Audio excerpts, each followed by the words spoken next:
अस्सलामुअलैकुम नाजरीन, voice of Punjab से खालिद हुसैन आपसे मुखातब है। नाजरीन, पिछले 2 दिन से एक नया प्रोपेगेंडा शुरू कर दिया गया है और शायद ये एक नए फॉल्स फ्लैग ऑपरेशन की तैयारी है 9 मई की तरह कि पीटीआई का एक कारकुन जिसका नाम मोहम्मद हुसैन है, वो ज़िला खैबर का रहायशी है और वहाँ से चला, वो मुसल्ला था और उसके पास एक पिस्टल था और वहाँ से वो चला और उसने जीएच के ऊपर आकर हमला कर दिया,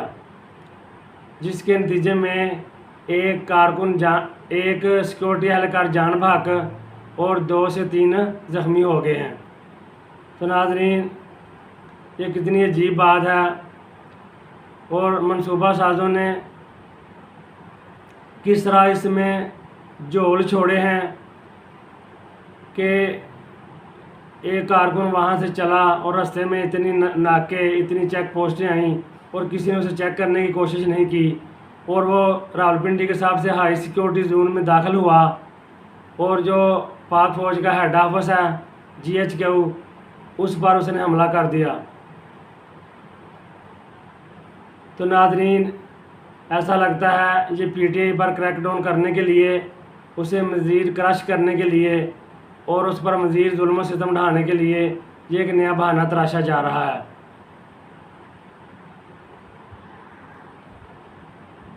पीटीआई के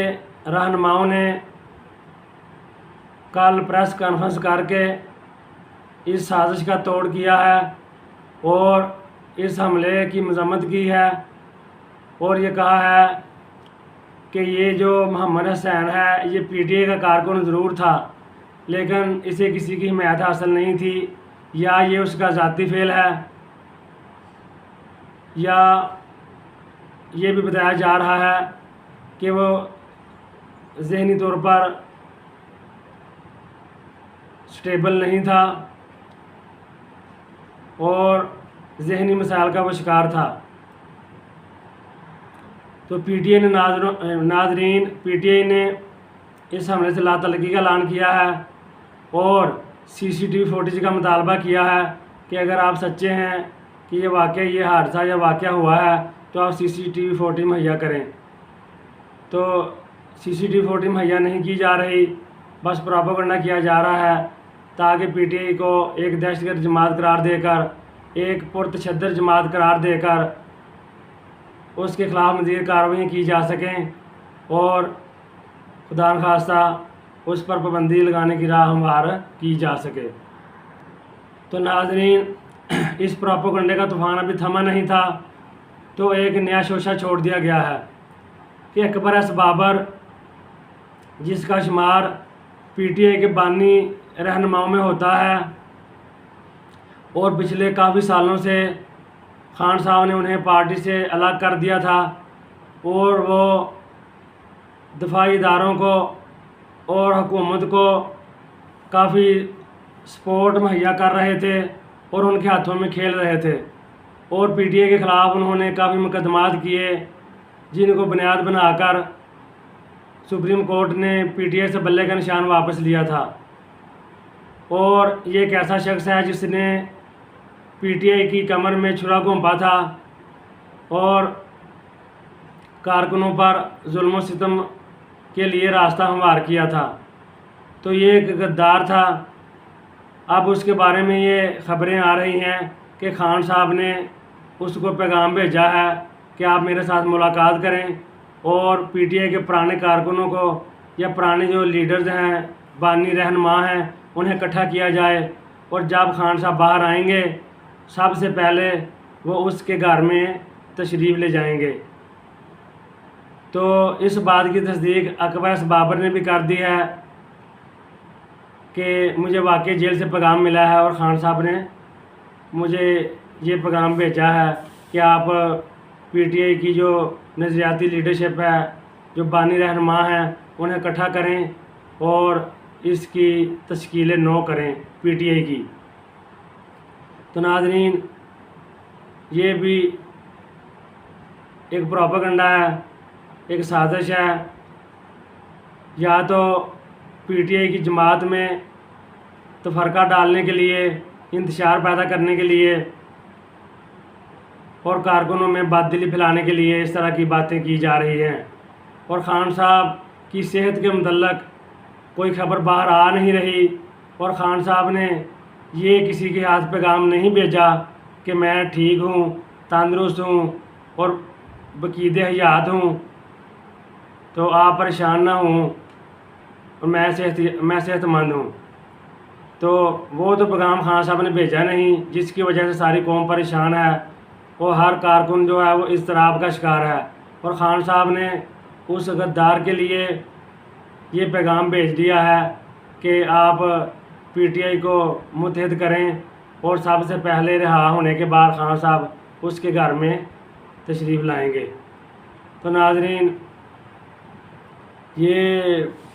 एक नई चीज़ सामने आई है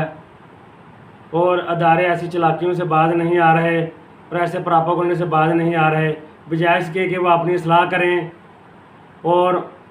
मुल्क की माशी सूरत हाल, मुल्क की सिक्योरिटी सूरत हाल दिन ब दिन बिगड़ती जा रही है और इसे कंट्रोल करने के लिए और मुल्क को पटरी पर दोबारा चढ़ाने के लिए कोई ऐसे अच्छे इक़दाम करें ताकि मुल्क जो है वो दुरुस्त सिमत में आगे बढ़ सके। तो वो करने की बजाय इस तरह के प्रोपेगेंडे करके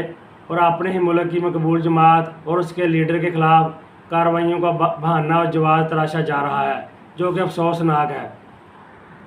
अब आते हैं नाजरीन हम सहेल अफरीदी की स्ट्रीट मूवमेंट की तरफ। सहेल अफरीदी ने जब से 27 सितंबर इस्लामाबाद की तरफ लॉन्ग मार्च का ऐलान किया है तो कारकुनों में एक जोश भर गया है, एक नई रूह फूंकी गई है। तो सहेल अफरीदी ने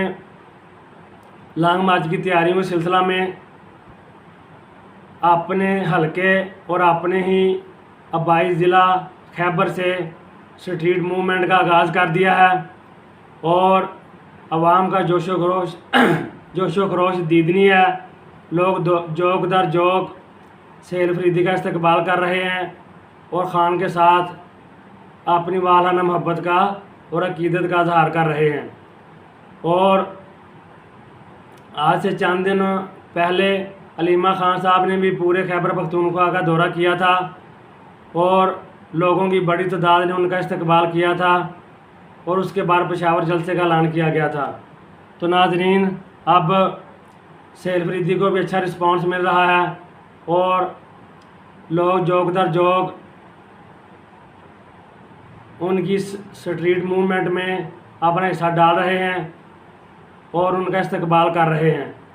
और उन्होंने कई जगहों पर पुरजोश खिताब भी किया है कारकुनों का लहू गरमाने के लिए।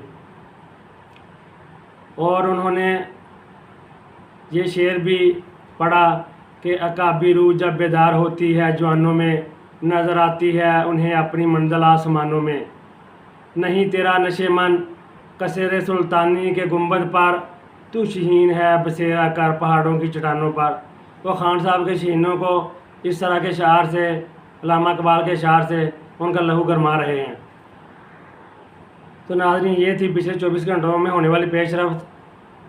इसके बाद आखिर में हम इस पर भी रोशनी डालते चलें कि ख़ान साहब की ज़िंदगी का प्रूफ मांगा जाना चाहिए, प्रूफ ऑफ लाइफ का मुतालबा करना चाहिए पीटीआई को और पीटीआई की क़यादत को और पीटीआई के कारकुनान को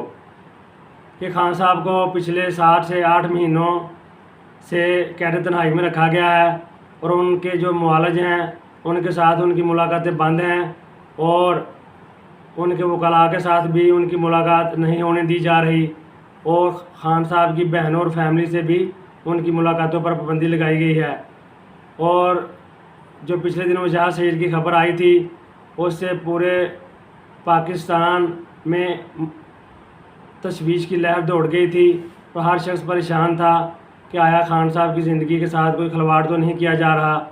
तो पीटीआई को चाहिए कि सबसे पहली फुर्सत में वो ख़ान साहब का प्रूफ ऑफ लाइफ मांगें और इस बात का मुतालबा करें कि किसी ज़िम्मेदार शख्स के साथ या उनकी फैमिली और बहनों के साथ ख़ान साहब की मुलाकात का बंदोबस्त किया जाए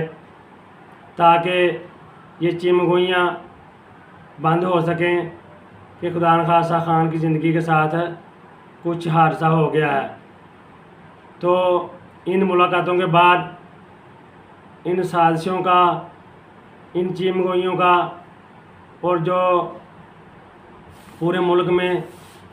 अफवाह साज फैक्ट्रियाँ काम कर रही हैं और मुख्तलिफ अफवाहें फैलाई जा रही हैं,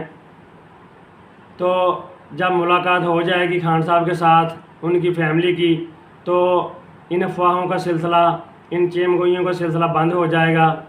और मुल्क में पुरसुकून सूरत हाल पैदा हो सकेगी। तो नाज़रीन, अब तक के लिए इतना ही। हमें इजाज़त दीजिए और हमारे चैनल को आप सब्सक्राइब करें और हमारी वीडियो को फॉलो करें। अल्लाह हाफिज़।